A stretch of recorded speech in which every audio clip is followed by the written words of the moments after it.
সিলেট আন্তর্জাতিক cricket stadium থেকে সবথেকে বড় খবর, ভারতে বিশ্বকাপ খেলতে যাবে না বাংলাদেশ।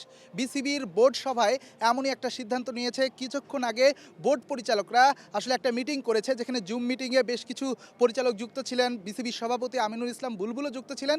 সেখানে সিদ্ধান্ত নেওয়া হয়েছে ভারতে যে বিশ্বকাপটা আয়োজিত হতে যাচ্ছে, যেটা মূলত ভারত এবং শ্রীলঙ্কায়, সেখানে বাংলাদেশ নিরাপত্তাজনিত কারণ দেখিয়ে আইসিসিকে একটা মেইল করেছে।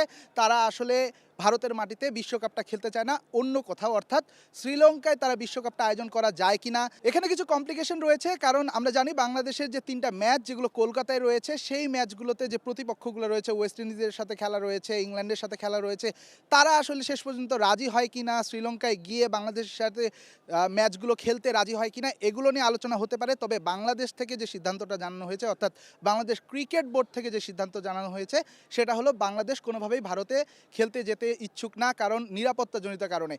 এর অন্যতম কারণ হলো মুস্তাফিজুর রহমান। আমরা গতকালই জেনেছি কলকাতা নাইট রাইডার্স, যারা আসলে মুস্তাফিজকে 9,20,00,000 টাকা দিয়ে দলে নিয়েছিল, তারা বিসিসিআইয়ের একটা যখন চিঠি পাঠানো হয় যে মুস্তাফিজকে ছেড়ে দিতে, কারণ নিরাপত্তাজনিত কারণ রয়েছে, সেখানে আমরা দেখতে পেয়েছি ভারতে সেই সময়টায় বিভিন্ন রাজনৈতিক দলের যে নেতাকর্মীরা রয়েছে, তারা মুস্তাফিজকে হত্যার হুমকি পর্যন্ত দিয়েছিল। এমন একটা অবস্থায় ভারতীয় ক্রিকেট বোর্ড ডিসিশন নেয় যে মুস্তাফিজকে যেন ছেড়ে দেওয়া হয়। কলকাতা ভারতীয় ক্রিকেট বোর্ডের সেই সিদ্ধান্তটা মেনে নিয়ে মুস্তাফিজকে রিলিজ দিয়েছে। গতকালই আমরা তা জানতে পেরেছি, এবং সেই জায়গায় অন্য প্লেয়ারকে নেওয়া হবে। এখন প্রশ্ন দাঁড়িয়েছে, একজন ক্রিকেটারকে যদি আসলে বা ভারতীয় ক্রিকেট বোর্ড কিংবা আইপিএলের যে যারা সিকিউরিটিতে রয়েছে, তারা যদি সেই নিরাপত্তাটা নিশ্চিত করতে না পারে, তাহলে বাংলাদেশের যে 20 থেকে 25 জনের একটা স্কোয়াড থাকবে, যেখানে কোচিং স্টাফরা থাকবে, বাংলাদেশ দলের প্লেয়াররা থাকবে, একই সাথে যে গণমাধ্যমরা যাবে যারা বাংলাদেশের হয়ে বাংলাদেশ থেকে এই পুরো ইভেন্টটা কাভার করতে, তাদেরও কিন্তু একটা নিরাপত্তাজনিত শঙ্কা থেকে যায়। সেই শঙ্কা থেকে বাংলাদেশ ক্রিকেট বোর্ড এমন একটা সিদ্ধান্ত নিয়েছে।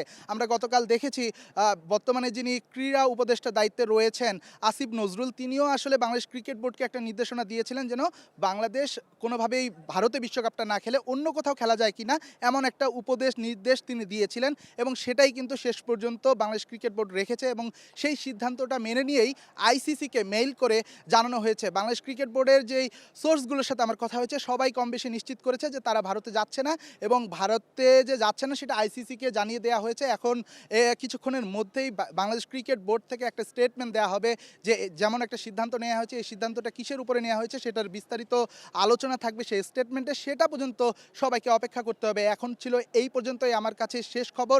সিলেট আন্তর্জাতিক ক্রিকেট স্টেডিয়াম থেকে রেদওয়ান শাওন, স্টার নিউজ।